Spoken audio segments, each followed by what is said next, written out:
Jim, talking about the Dallas Times Herald before we broke, now you were in Dallas during in November of 1963. Where were you when that?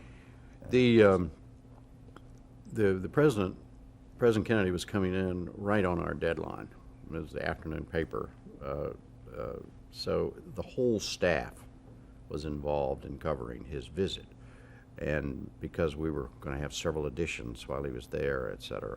And my assignment that day was to cover his arrival at Dallas Love Field, and then stay at Love, because he's only going to be in Dallas 2 or 3 hours, and then stay until he left, and do the final thing of the plane taking off, and which we were going to have our last edition would in fact be able to cover his departure.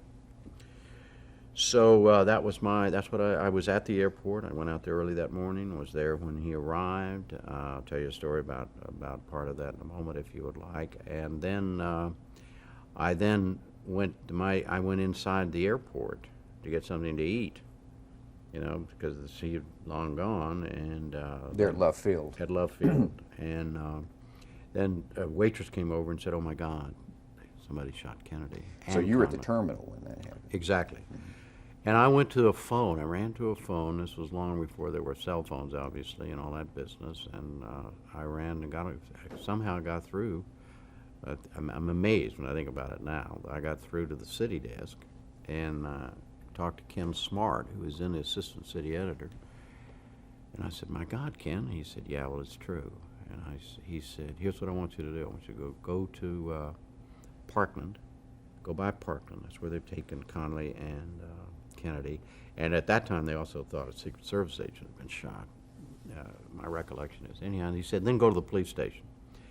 And because he said there's going to be action there, and so-and-so, one of our police reporters there, somebody else there, but go down and help them. So I did. I went by Parkland, couldn't even get close to Parkland, and then I had the radio on, and so I went on to the police station, and I spent the next 24 hours at the police station. And then I was assigned to cover the assassination story, and I spent probably the next 6 months doing mostly nothing but that. Your byline stories? Yeah, byline stories. I ran down every, we were, like everybody else, we were inundated with little morsels from people. Said, well, the conspiracy people. And I ran down every one of those. That was my job. And I was technically the federal reporter at the time, so it grew naturally out of that because of the FBI and the Warren Commission, and I covered all that stuff. And well, let me go back a second. You said you had a story about when. It had been raining that morning on November 22nd, and I had an open phone line in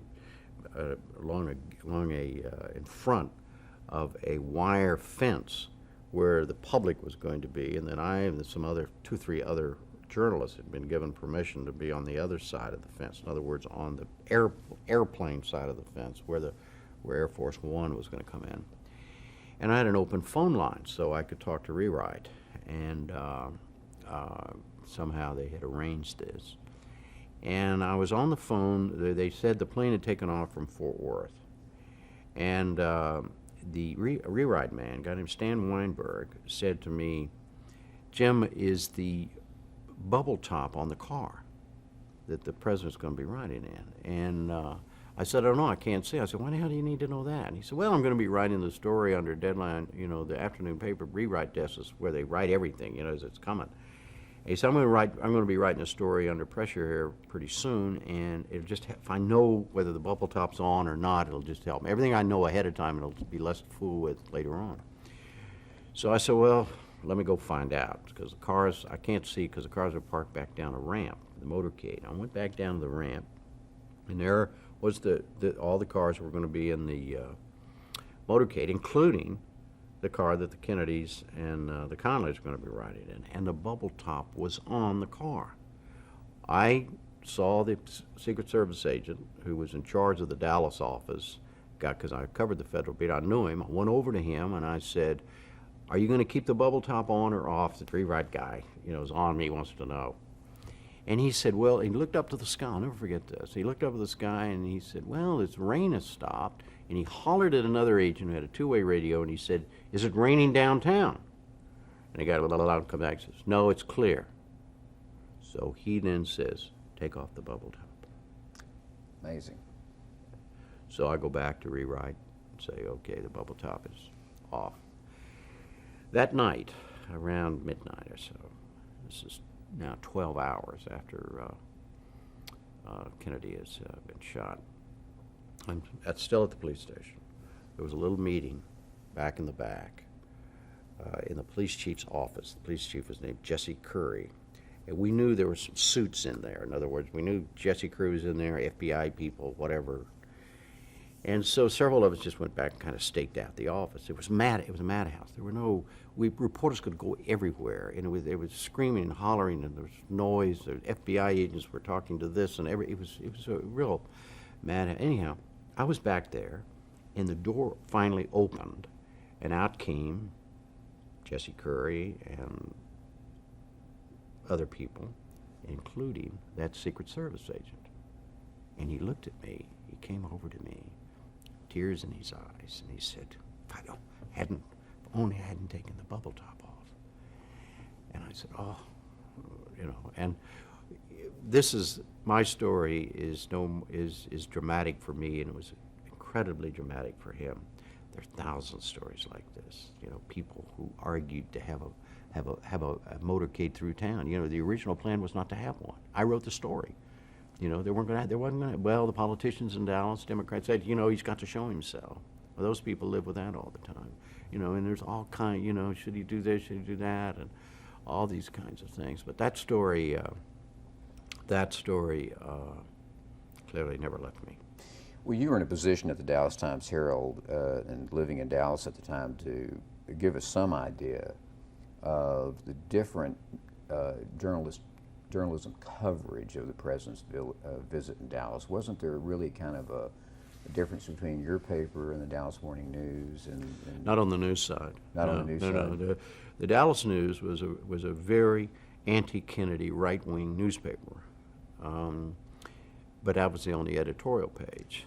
The reporters, the people who I was up against, working against, were just as professional as anybody else, and certainly as professional as I was. There was never, ever any kind of seeping into that, particularly this kind of thing. Well, but as I say, my earlier story about why I left the Dallas News, that was politically, the publisher was politically motivated to do that. But in terms of coverage of Kennedy and all of that, there was none of that. Although the publisher, Ted Dealey, had written an editorial, castigating Kennedy, and a lot of people made a big to-do about that had something to do with the hostility toward Kennedy in Dallas. Did you pick up on hostility? Oh gosh, yes. In fact, my first reaction when I heard when I was at the airport, and I had gotten through to the city desk to Ken Smart, I immediately hung up and called my wife, called Kate, and said, honey, have you heard what happened? And she said, yes. And I said, let's get out of this town. I mean, my immediate reaction was just like everybody else's, that some right-wing nut, fed by all of the hatred toward Kennedy, had shot him. And then I said to her, but I gotta go there. I gotta go right now. I gotta go do my job. And but it was in the air. There's no question about it. And it Had became you covered the Adlai Stevenson, the UN ambassador's visit to Dallas? No. Before that, but I had covered the incident at the Adolphus Hotel with Lyndon Johnson when he was spat upon, and I was, in fact, just a neophyte reporter. My job that day was to stay with a very unknown college professor from Wichita Falls who was running for the United States Senate as a Republican against Lyndon Johnson, who was a guy named John Tower. So I was standing right there when all that happened. It was just You know, it was one of those marvelous moments of chance as a reporter. So I was well aware of the stuff.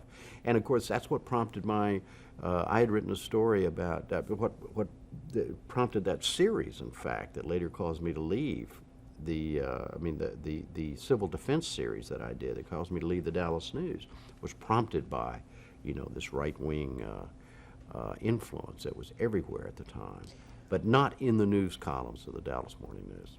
Where do you stand in the view of what, you know, the conspiracy theories surrounding the Kennedy assassination?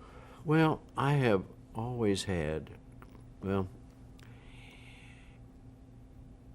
my job at the beginning, as I explained, was to cover the assassination. Now, and every reporter who was involved in that realized there were no Pulitzer Prizes going to be won by anybody who proved it was a single man acting alone. If you were going to make a wave on this story, it was a conspiracy. And so we all, every one of us who was involved, and there was not just Dallas reporters, I mean, there were national reporters who stayed there for weeks interviewing everybody, and we were all looking for a conspiracy because it just seemed to add up. I mean, on the surface, you look at it and say, all of this stuff, and, you know, they immediately knew about the rifle, and was it the right rifle? Could it be shot that quickly? All of the stuff that kind of cast doubt on the fact was Lee Harvey Oswald, one man acting alone. All that stuff was known from the very beginning. So that fed all of us who were, forget the FBI and CIA and those guys who had their job professionally, officially, then there were all of us journalists also trying to run the story down. Anyhow, so as a consequence, I looked for every conspiracy. And my attitude, and I'm very looking back on it, I'm so glad, I'm a little proud of myself in some ways because I didn't know what the hell I was doing. But I decided that I would keep my mind absolutely open to every possibility, including the possibility that it was just Lee Harvey Oswald all by himself, et cetera, et cetera, et cetera. Because I realized the only way I could go about my work every day, if I believed there was a conspiracy, if I believed it was Oswald or whatever. But I finally got myself to a point where and I've moved on to other stories, obviously, moved on in life, but I always kept an open mind this way, that I do not, as we sit here at any given moment, I do not believe there was a conspiracy. Based on what I know, based on what I have read, based on what I first knew as a reporter, but then, of course, I dropped the story, moved on to other things, but I continued to read about it. Based on everything I know up to this point, I still don't believe there's a conspiracy. However, the possibility still exists, and it would not surprise me that some deathbed confession, some guy who's about to die in Durant, Oklahoma or something, turns to the nurse and says, by the way, before I die, I want to tell you I was Oswald's driver. You know, I was fully prepared up until the last few years, in fact, to see that story move on the wires, and I wouldn't have been surprised had it happened. Now, you and I are talking in the year 2001. That has yet to happen. I now believe that it's the absence of credible evidence of a conspiracy that leads me to believe that there was not one, here again as we speak, more than the credible evidence that proves beyond a shadow of a doubt that it was one man acting alone. You see what I mean? Right. I mean, I think that the circumstances that I don't mean to go on about this, but this is important to me about how the circumstances of what happened that day.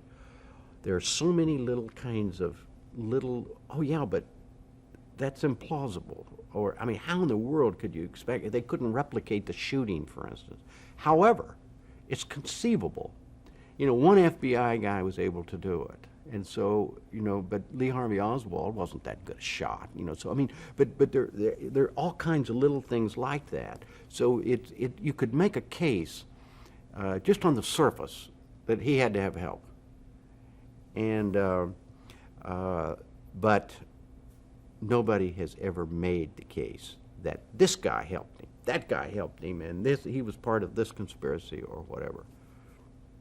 That's very interesting. That's. Let me ask you something though. At this time, when you're covering the Kennedy assassination, for example, Dallas Times Herald owned KRLD TV, Channel 4, Right. wasn't it?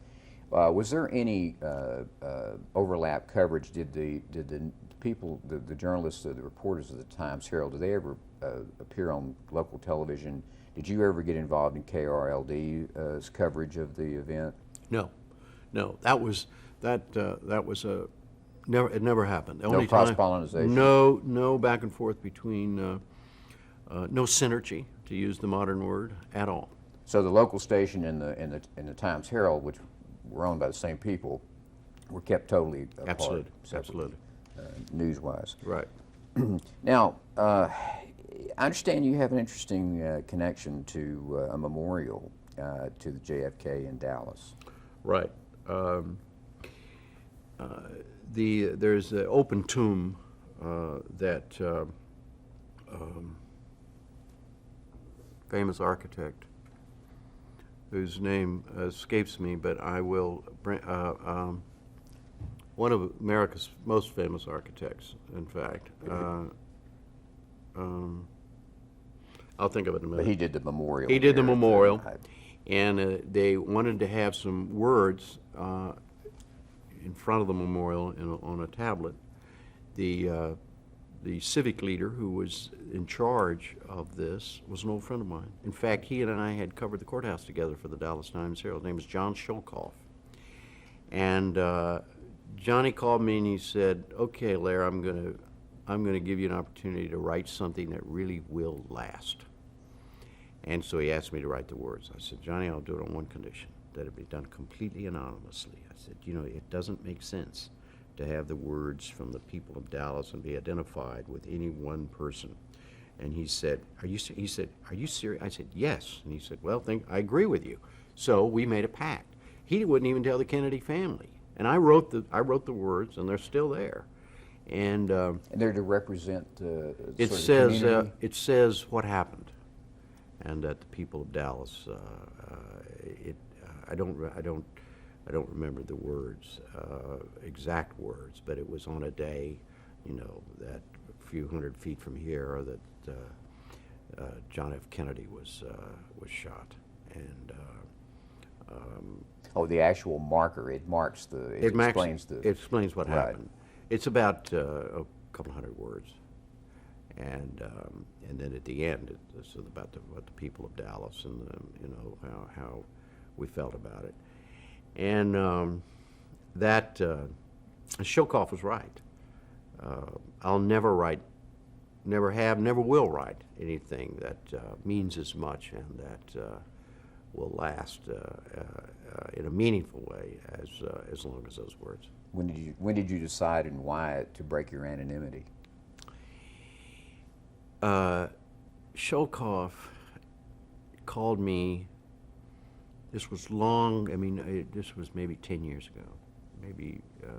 So it was 20 years after the event, and something had come up, and he said somebody was putting together kind of an historical record. I think it was for one of the papers, and he said, "Jim, it doesn't make sense now. Let's tell the story. I'll tell them if you don't mind." I said, "Sure, go ahead." So he did, and I also wrote about it myself. I told the story just as I told you. Now, in 1970, you joined KERA Television in Dallas. How did that change come about? You went from print journalism to local television. Well, it was a pure accident. I was city editor of the Times Herald. I had written a novel called Viva Max. It was made into a movie starring Peter Ustinov and Jonathan Winters and other great people. And it's complicated, but Kate and I ended up getting $45,000 for the movie rights. And the way they did it, which was terrific, it was a percentage of the budget of the movie. If they were able to raise the kid who wanted to make the movie didn't have any money. He said, "You give me a free option and I will give you a percentage of the budget of the movie, not geared to whether it makes a profit, because when they do it geared to the profit, you never see a dime. So he said up to $50,000. So he was able to take the option, and he got the thing funded, and he made the movie. And so, and the $5,000 went to an agent. So we ended up with $45,000. Kate said, "Hey," and I said, we both said it together, because I was working from 5 in the morning to 7 at night, 5.5, 6 days a week. And this is what I always wanted to do, is write anyhow. So we took the money and I quit, and to write full time, to write novels full time. A guy named Bob Wilson, who was the manager of the public television station KERA, Channel 13 Dallas, called me. I'd met him once. I had done 2 television things in my whole life. They were kind of a local version of what was then Meet the Press, panel shows. I was just a reporter asking people questions. Anyhow, Bob Wilson called me and said, "How would you be interested in coming to work for us as a kind of consultant for news and public affairs?" I said, "Do you do any news and public affairs?" "No, but we want to." And you work 2 days a week, and I thought, my goodness, terrific. So I took the job. And then before he even showed up for the job, Wilson says, "Look, there's an experimental news program out in San Francisco on KQED, which is the public television station. It started after the newspaper strike, during the newspaper strikes they'd had in San Francisco, still on the air. The Ford Foundation is funding it, and it's been successful in San Francisco. There's some interest in possibly trying it elsewhere. Let's go out there and look at it." I said, "Okay, fine." I'd never been to I hadn't been to San Francisco since I've been in the Marine Corps, so I sure went to San Francisco. Spent a couple days with these guys. And then we went back, and I wrote a proposal to the Ford Foundation for a $500,000 grant, and for a nightly news program. Lo and behold, they gave us the money. And there was seed money from Sam Wiley Foundation. Sam Wiley, who was a businessman in Dallas, and well, this is when Fred Friendly was with the Ford Foundation. Fred Friendly was the guy. Did Fred you Friendly deal directly with him? Oh, absolutely. Fred Friendly was the spiritual leader of all of this, and it was a combination of Bob Wilson, Fred Friendly, and a man named Ralph Rogers, who was a businessman in Dallas, who was the lay chairman of the board of KERA. And those 3 men literally brought me into television. And I was a little reluctant to do the thing because, first of all, Ralph Rogers, I didn't know Ralph Rogers. He was very active in the community. Dallas had a reputation, and I knew about it. Obviously, I'd been covering it about, they didn't like a lot of things going against the grain. Didn't like a lot of rain on their trains and stuff. And so anyhow, we went to New York. Ralph and I never called him Ralph. Mr. Rogers, Bob, and I went to New York and met with Fred Friendly and a man named David Davis. Dave Davis who was Fred's right-hand man at the Ford Foundation. And Fred Friendly took Ralph Rogers through the ringer. He said, "Okay, Mr. Rogers, you're a big prominent Republican, whatever, and so Lehrer here has got a story, and it's going to damage, he believes, your best friend's business. And he calls you, and he says, 'No way, I don't want this on the air.' What are you going to do, Ralph?" He called him Ralph. I didn't call him Ralph. And so Mr. Rogers says, "Well, so Friendly says, 'Here's what you're going to do. Nothing.'" And he used an example of John Tower. John Tower. You know John Tower? "Oh, yeah, we're very close." "Oh, you're very close. That's terrific. What if Lehrer's people are working on a story, and he thinks he doesn't like the story, and he calls you? What, are you going to take the call?" "Well, I have to take the call. He's my friend." And he says, "Well, I don't want that story on Newsroom on Channel 13. What are you going to do?" He says, "Well, anyhow, I won't go through it anymore. But the fact of the matter is, he gave him a short course gave Ralph Rogers a short course in how to be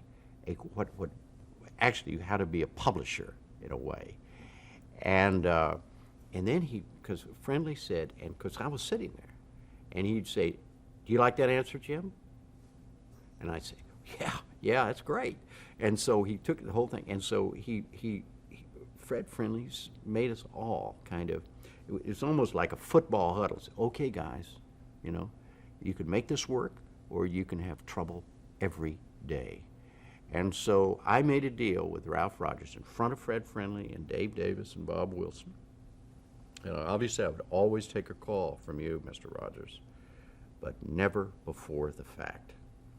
After the fact, you can call and rant and rave and beat up on me on anything we do, because so can anybody else, you know, but never before the fact. And he said, okay. And to bless his heart, he did. He kept his word. He stuck to that. Yeah. On one occasion, he deviated, and I called his hand. I said, Mr. Rogers, you told me you weren't going to do this. And he said, well, but this. I said, Mr. Rogers, think about it. You have now called me, and you have now asked me to do something. Then you have now. I said, it's hard enough to get it right. I gave him a lesson. I said, Mr. Rogers, it's hard enough to get it right in journalism without any outside influence. If you got the purest atmosphere in the world, you're still going to get it wrong occasionally. You're still going to make mistakes. You're still going to not check something that you should have checked and whatever. And anytime you introduce an outside factor of any kind, you increase the chances of getting it wrong. And that's what you just did now. He said, okay. So that was it. And but it was Fred Friendly who created the atmosphere in which I operated, and we had some traumatic experience. This was in the early '70s. Dallas was going through terrific change from being what it had been to what it was becoming and what it is now, which is a very progressive, in my opinion, progressive, enlightened city. But it was a very painful process, and the newspapers, I'd worked for both of them. I knew how they operated. And they needed newsroom. They needed our little television program, because what they would do, some reporter for the Dallas News was working on a story and he's having problems getting it in the paper. All he just tells the city editor, I think newsroom's got it. And of course, the city editor wanted to hear that. So he jumps up and he goes tell the managing editor. So anyhow, we helped create, I don't want to overstate this, and I don't mean this in any kind of one of my daughters would say, braggy way, but we helped the journalism climate because we eliminated the kind of, oh, well, we can sit on the story for the good of the city. They could no longer sit on a story. And they were, I'm not talking about for political reasons or right-wing reasons or anything, just for everything suddenly, if you got it, you go with it. And we helped, just our presence. And a couple times we had to exercise it. A couple times one newspaper was sitting on a story, not a big story, but it was a story that should be out. They gave it to us. We broadcast it, and it was a magic, but it was a difficult time. Well, I think it's important for the record too, and we'll change the tapes in just a second. But Dallas was very tightly controlled by an establishment, a downtown establishment at this time, and I think that's what you're absolutely right referring to. And not necessarily all a bunch of evil people. These were not evil people. They had a vision for the city, and they wanted to control it, and they worked day and night. These guys did to make that city grow and It's kind of like being run by the Chamber of Commerce. Absolutely, absolutely right. Well, it's a good place to change the tape.